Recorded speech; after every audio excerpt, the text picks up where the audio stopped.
Have you ever wondered why the divine masculine suddenly disappears? Why someone who once seemed confident becomes emotionally distant? Why life seems to strip away everything they relied upon, especially their career, relationships, and their identity? Even the version of themselves they spent years trying to build. Many people assume they're simply avoiding commitment or refusing to grow. But in this journey, it has a deeper process often referred to as ego death.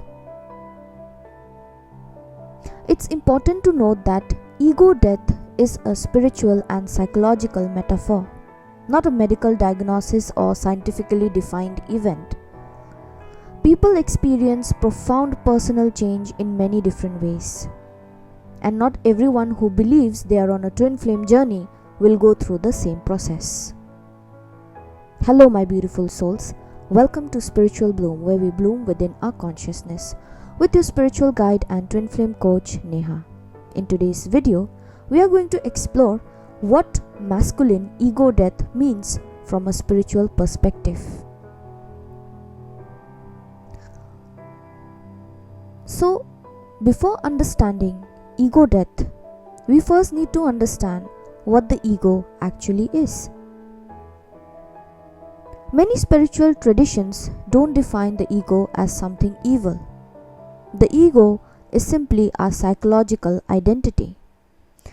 It is a collection of belief we have about ourselves.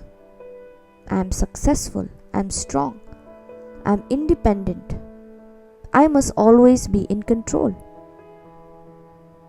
And these identities help us function in everyday life. The challenge arises when we become completely attached to them.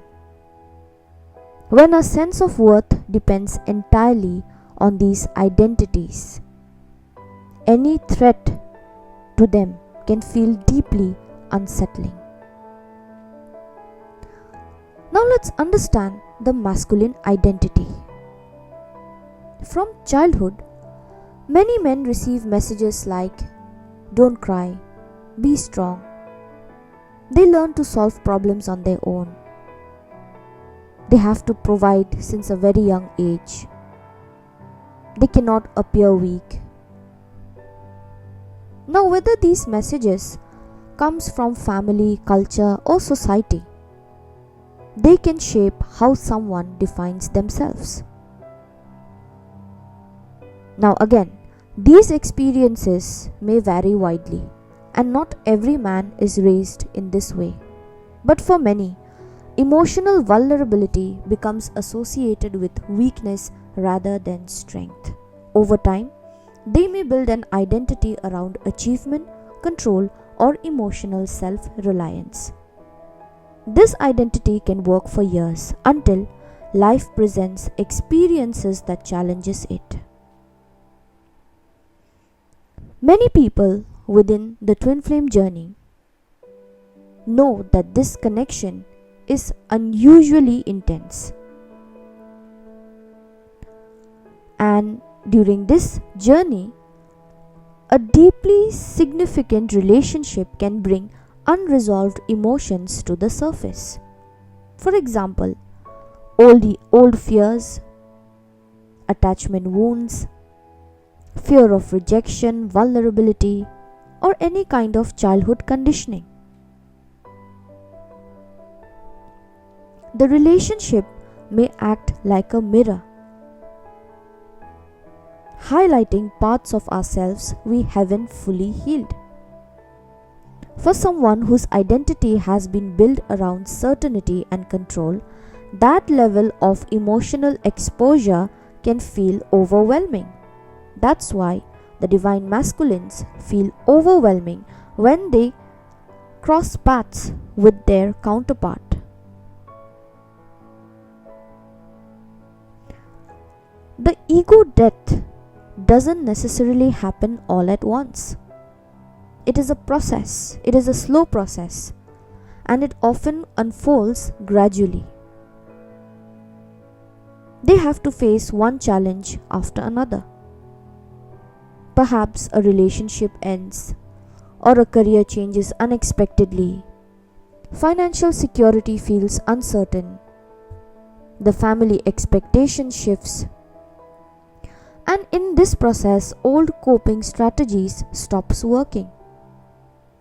The life that they carefully constructed over the years no longer feels stable from the outside.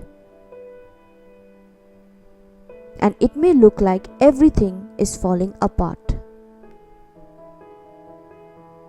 From a spiritual perspective, we can interpret this as the old identity losing its grip. It is not a punishment, but an invitation to grow beyond it. One of the most misunderstood parts of this process is withdrawal. And people in this journey, they often assume that the counterpart have stopped loving them, or they never cared, or maybe they're choosing someone else. Sometimes that may be true, but every relationship is unique. Every twin flame journey is unique. But in other cases, someone may withdraw because they are struggling internally. They are going through the dark night of the soul.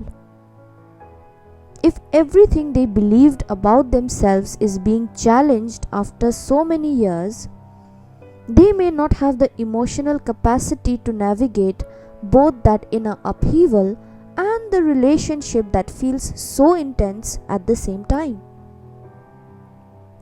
Withdrawal isn't automatically evidence of spiritual growth, nor is it automatically evidence of rejection. And this motive may vary from person to person. During the ego death, the parts that we have hidden often becomes impossible to ignore, and that is exactly what the divine masculine goes through.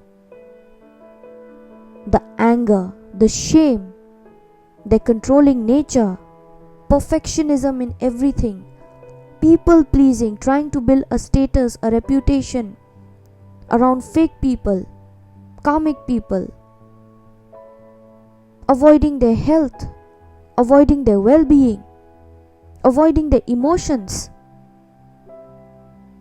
suppressing their emotions, which becomes unprocessed grief.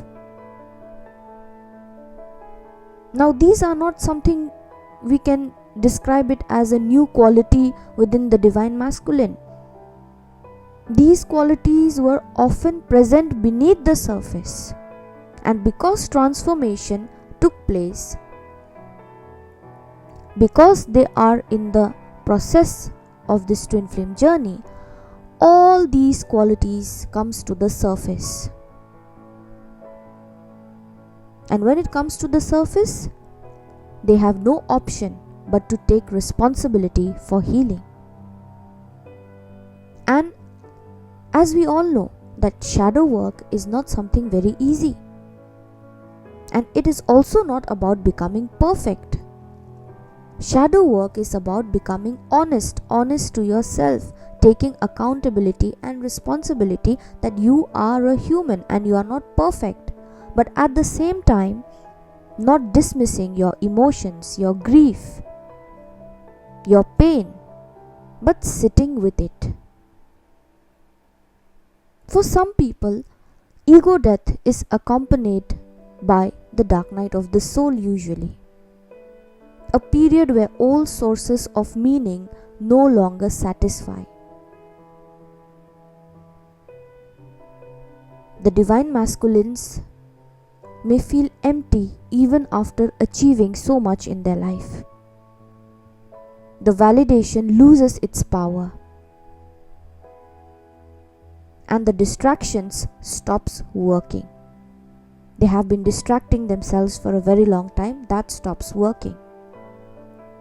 And all these experiences can involve profound emotional distress.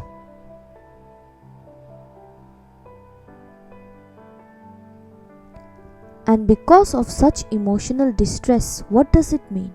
It means that their old identity is dissolving. But at the same time, the new one hasn't fully emerged.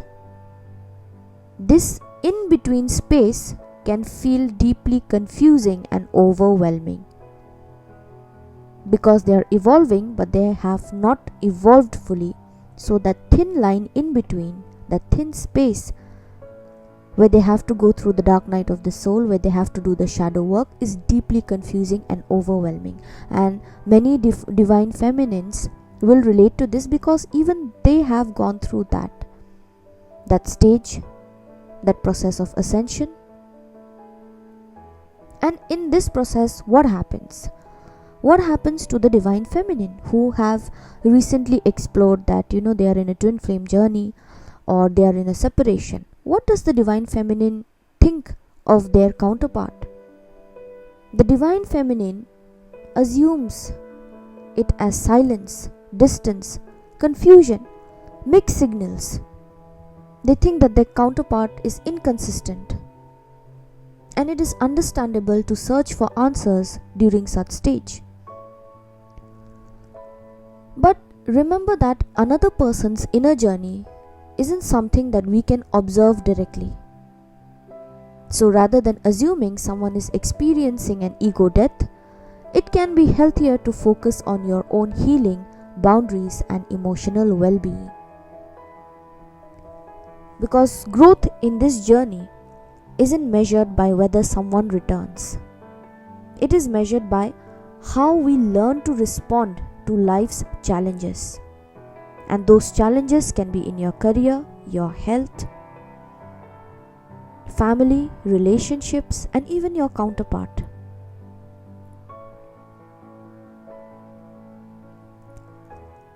A genuine inner transformation often becomes visible not through dramatic words, but through consistent actions, greater emotional accountability, compassion, honesty, greater self-awareness. These qualities usually develop gradually, but real transformation is often quiet. That's why we go through ego death, we go through the dark night of the soul. Now let me explain to you that what does the ego fears the most? The ego fears uncertainty. It fears surrender, vulnerability. It fears losing control over their life. And in this situation, when you surrender does not mean giving up.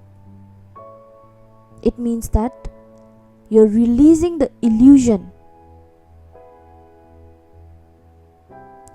that control guarantees safety. Control does not guarantee safety. In this journey, many people who have done their healing work, who have ascended, discover deeper peace only after letting go of identities that no longer serve them.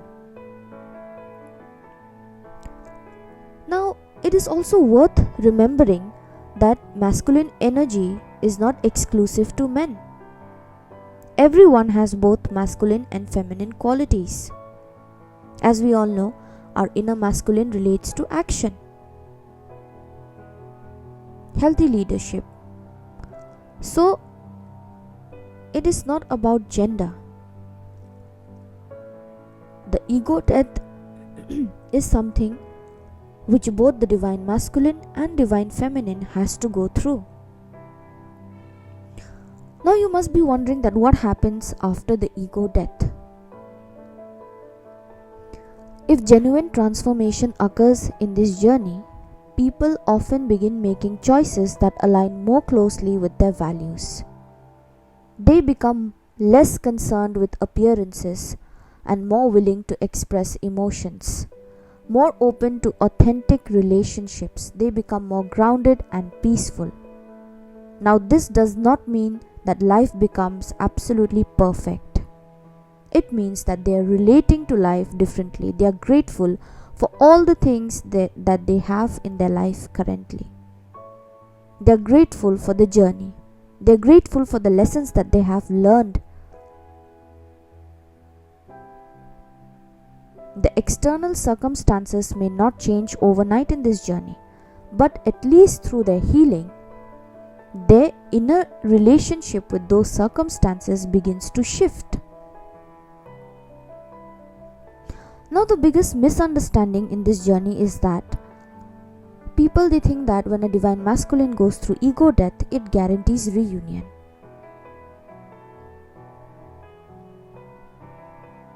Growth can lead two people back together, growth through their inner healing. But sometimes growth can also lead them in different directions. For example, separation. The purpose of healing, like I've always told you, is not to control another person's path. The purpose is to become more authentic in our own life, in our own path. Masculine ego death is not about destroying a person. It's about releasing identities that no longer reflect who they are becoming. It is a slow, gradual movement from fear towards authenticity, from control towards trust, from emotional avoidance towards greater self-awareness. And in this journey, when the masculine is going through the ego death, the divine feminine's responsibility is to heal themselves, is to take responsibility for your own inner world and allow others, allow the counterpart, the freedom to walk their path. Because the greatest transformation is not about becoming someone new. It's finally becoming who you truly are beneath all the roles, fears, and expectations.